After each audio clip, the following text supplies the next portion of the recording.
So this superb sounding Akai am-93 have a problem with the dirty switches, and you also have this problem often in the Akai am-95, and this is the problem. Okay, now only the left channel is playing. Okay, I put it only on the left channel, yeah, so middle left. Listen to this.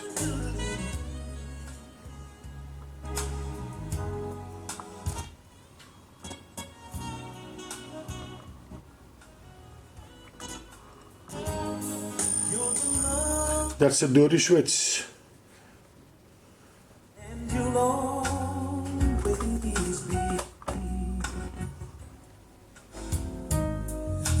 But the problem is not only this switch, also this switch is dirty. Listen to this. Anyway, both switches are dirty. This one is very dirty. So I'm going to show you how to clean it. I just opened the thing. So here you can see the side of the amplifier, and I have to do this switch, yeah, you can see it here, and this switch.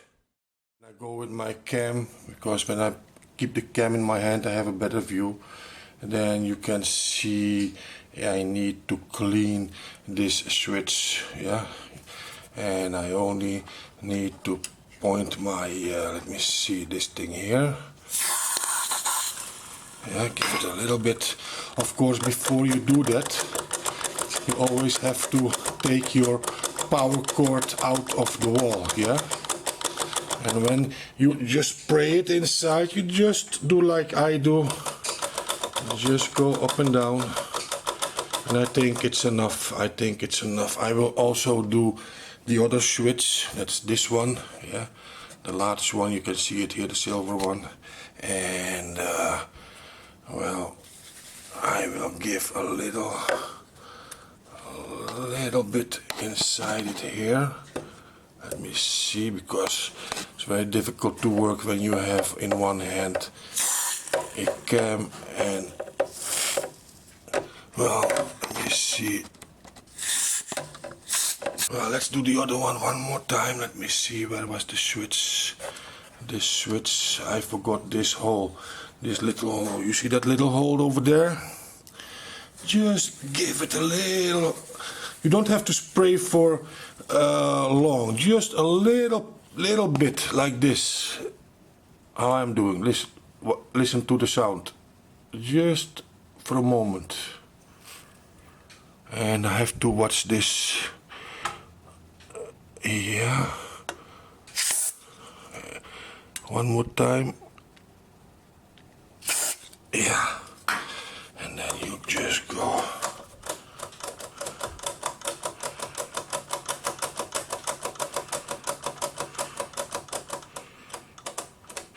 Okay, and now I'm very curious how the thing sounds. So let me put back the power cord to see how this thing is sounding now. Yeah. I love how you hate the way I always say that you'll learn someday. No more problems. How you keep trying to hold.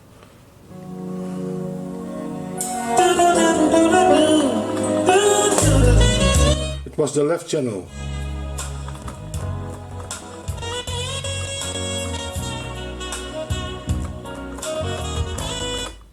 Well, I still hear some crack, but this is okay now.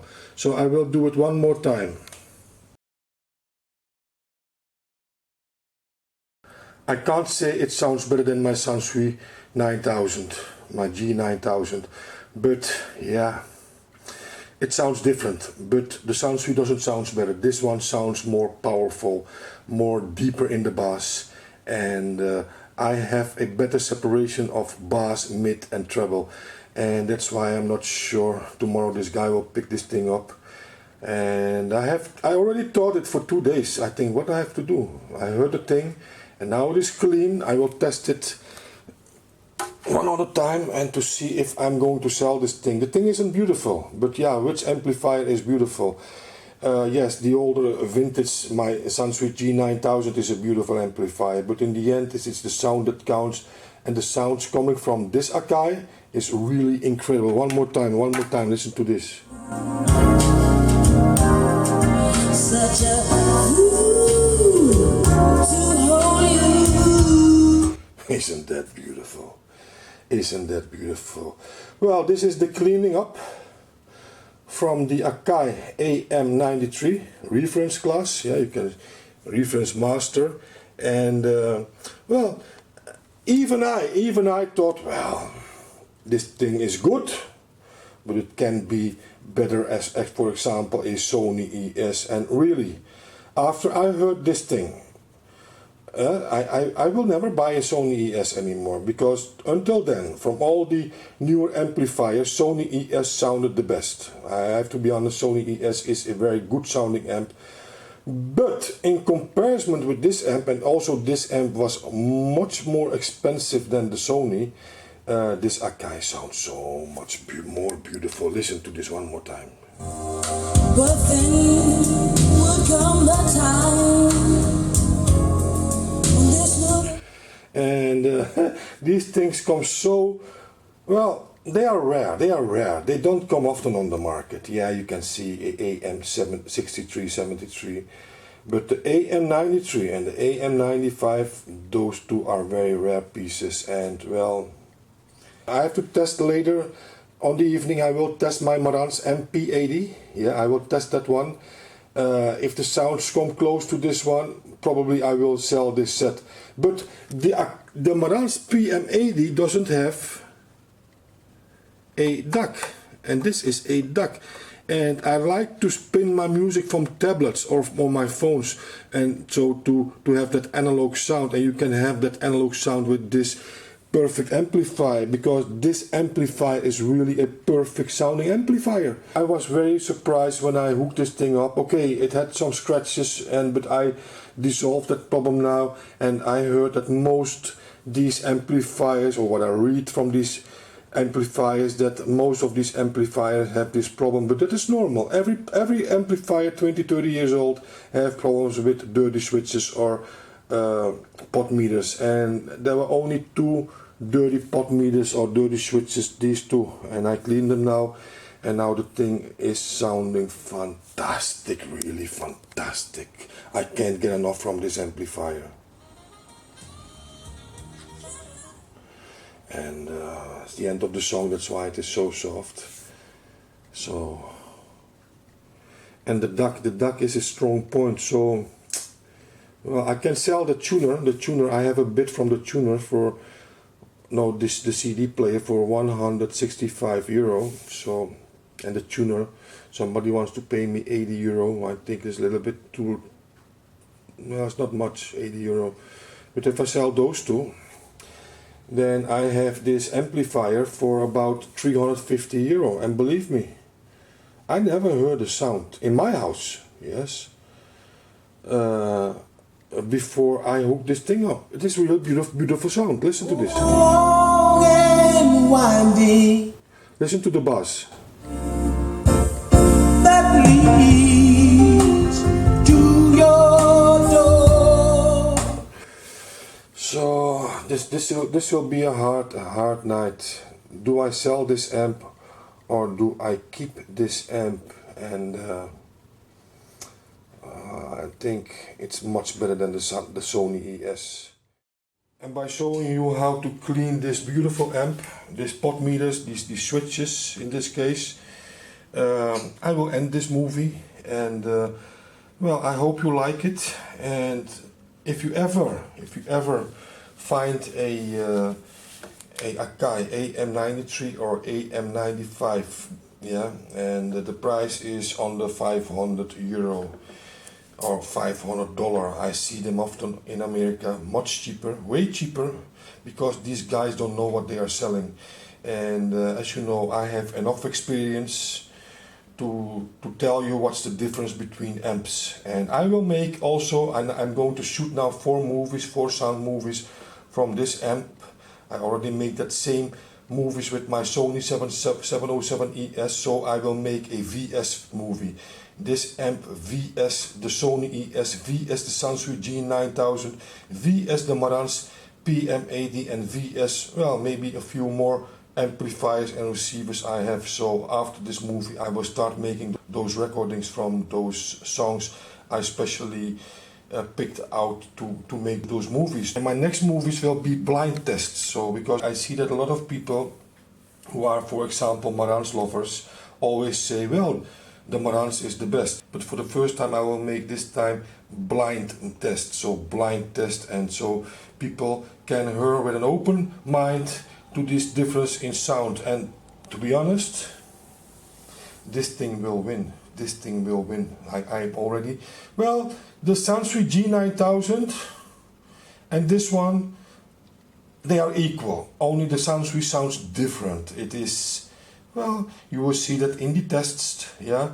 But for me it was a new experience, and well, for 350 euro, I don't think I will sell this thing. I think I will keep it, because 350 euro, where can you buy a amplifier for 350 euro with this sound? And really, this thing is as beautiful as a Sony ES, because Sony ES is much more beautiful, but in the end, it is the sound what counts. And how this thing convinced me that Akai was really a master in amplifying sounds. I already knew that from the vintage Akais, the 2850 and the 2950. Well, if you owe a 2850 or a 2950 from Akai, yeah, from all my old amps, those two sounded best. And this thing is from 1989, so approximately 10 years after the vintage period. And even this thing, 10 years after that period, still sounds the best. Yeah, I tested Denons, I tested Onkyos, I tested Sonys, yeah, but Denon PMA, yeah, Onkyo Integra, and the Sony ES, so the best from the series, top of the line, and none of them can beat the sound of this Akai. This Akai, what is so much underrated by many people all over the world, because, well, in the Netherlands they already know what is Akai, and but back in those days, yeah, in 1989, when this thing came on the market for 2,000 German marks, so 2,200 guilders, well, I'm sure everybody, or a lot of people, didn't buy the thing because they thought, well, 2,200 guilders for a Akai. Well, you can buy a complete set for that, a Sony set or a Pioneer set for that money.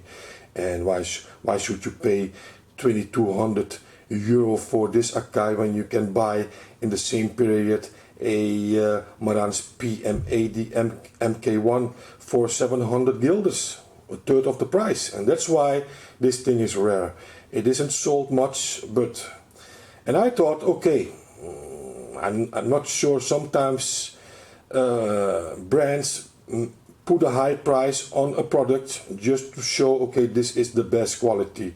But in this case, the 2,000 guilders, yeah, or the 2,000 German mark you had to pay for this amp, every cent of that 2,000 German mark was completely legal. Yeah, it sounds like an amp from 2000, a very expensive amp. Yeah, nowadays you would pay for an amp with this sound, you would pay, I think, 4,000, 5,000 euro. Really, I heard some Akufases, yeah, and really a Akufas amplifier. Those amplifiers are really great, but this thing really doesn't sound worse as a Akufas. It's a pity. I had this thing last week by Boudewijn, and I wanted to test this amplifier with this GBL XPL 200s, but Boudewijn told me that it is very difficult with the short wires. It was impossible, so I didn't do that. But I'm almost convinced that it can even sound better than that Yamaha M80 from Boudewijn, but I'm not sure. He didn't give me the opportunity to test it. Yeah, maybe next time. Yeah, and when he see this movie, he say, well, no, my M80 sounds better, but I'm not that sure. I'm not that sure. and the power is enough, 2 times 130 watt, and for my 4 ohm speakers it even sent out 2 times 180 watt, and 2 times 180 watt is more than enough. And I'm not sure if it is a class A device. In the beginning I don't think so, I'm not sure, I'm not that technical, but the sound I just heard, well, it was a beautiful sound. Well, this was the video. Thanks for watching. Put those thumbs up and don't forget to subscribe on my channel. For now I say bye bye.